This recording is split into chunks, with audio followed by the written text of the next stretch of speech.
Halo teman-teman semua, kembali lagi bersama saya Yusifani Lima. Saya mahasiswa prodi sarjana gizi. Di sini saya akan menjelaskan mengenai penelitian survei dan pengembangan uji statistik yang sesuai dengan analisa univariat.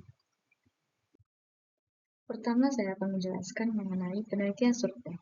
Penelitian survei adalah metode dalam penelitian yang sering digunakan untuk mengumpulkan data dari sekelompok responden dengan tujuan memperoleh informasi mengenai karakteristik, opini, atau perilaku mereka.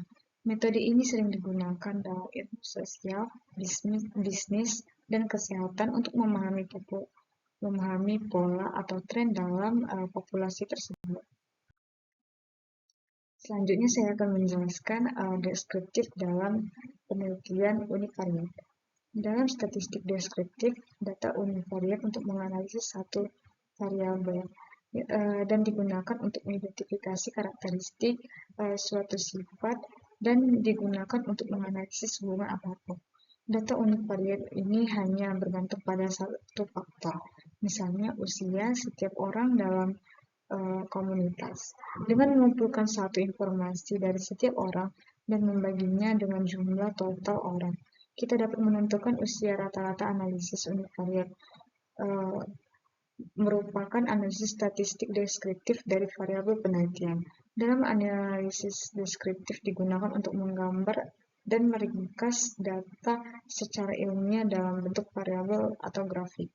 Selanjutnya saya akan menjelaskan mengenai analisis univariat dalam analisis satu variabel. Analisis ini dapat dilakukan dalam beberapa jenis, yaitu sebagai berikut. Yang pertama ada distribusi frekuensi. Distribusi frekuensi atau tabel frekuensi adalah susunan data dalam sebuah tabel yang telah diklasifikasi menurut kelas atau kategori tertentu. Yang kedua, ada ukuran konsentrasi atau tendensi sentral. Ukuran sentralisasi adalah ukuran yang digunakan untuk melihat seberapa besar cenderung terkonsentrasi pada suatu nilai tertentu. Nilai pasti adalah nilai tunggal atau nilai pusat. Disebut nilai sentral karena pada umumnya nilai terletak di tengah atau tengah suatu distribusi. Ukuran centering terdiri dari yang pertama itu ada modus. Modus adalah nilai data yang memiliki frekuensi terbesar dalam suatu kumpulan data. Metode ini dapat digunakan untuk semua level pengukuran. Namun, mode ini paling cocok untuk data yang diukur dari tingkat pengukuran nominal. Lalu yang kedua ada rata-rata. Rata-rata ditentukan dengan menjumlahkan nilai semua pengamatan dibagi dengan banyaknya data. Secara umum rata-rata dapat digunakan ketika data memiliki interval atau tingkat rasio pengukuran. Yang ketiga itu ada median. Median adalah nilai yang terletak di tengah jika nilai-nilai diamati disusun secara teratur menurut besarnya, dari yang kecil ke besar atau sebaliknya dari yang besar ke kecil.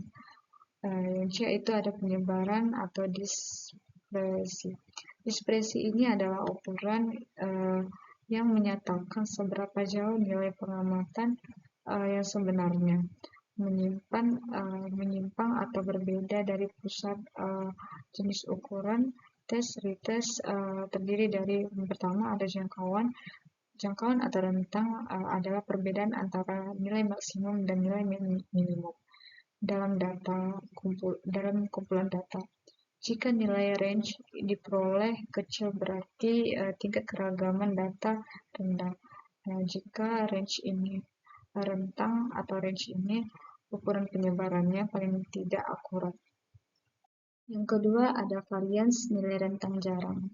Varians ini adalah jumlah kuadrat selisih antara nilai data yang diamati rata-rata dibagi dengan jumlah pengamatan menggunakan melihat kuadrat varians suatu pengukuran data asli yang hasilnya diperoleh sulit untuk ditafsirkan.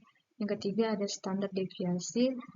Standar deviasi ini adalah akar kuadrat dari varians. Standar deviasi dapat digunakan untuk menentukan letak nilai distribusi frekuensi terhadap nilai rata-rata atau mean.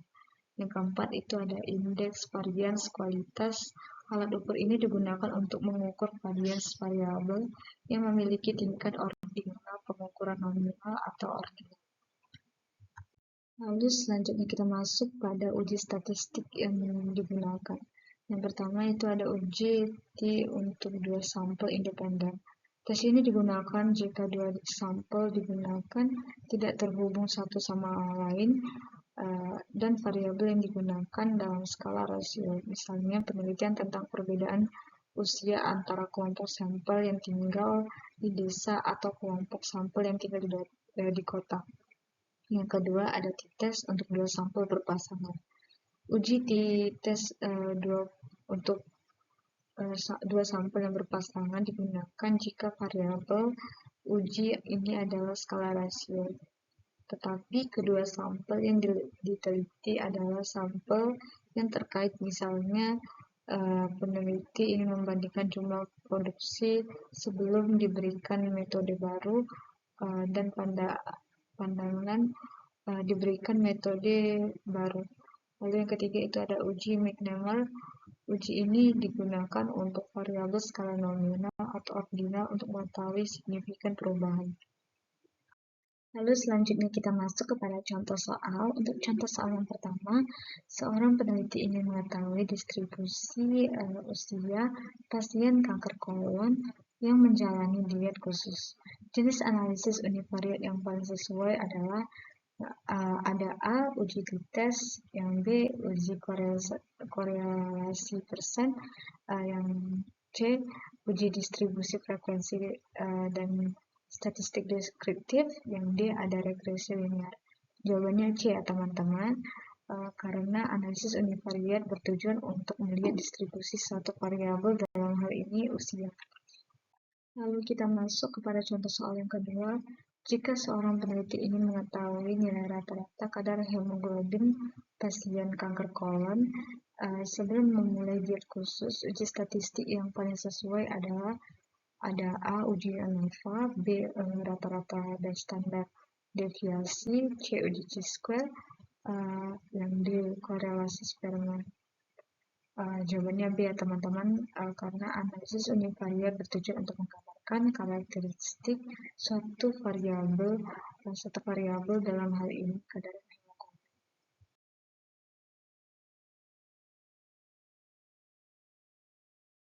Sekian hasil presentasi dari saya, semoga bermanfaat ya teman-teman.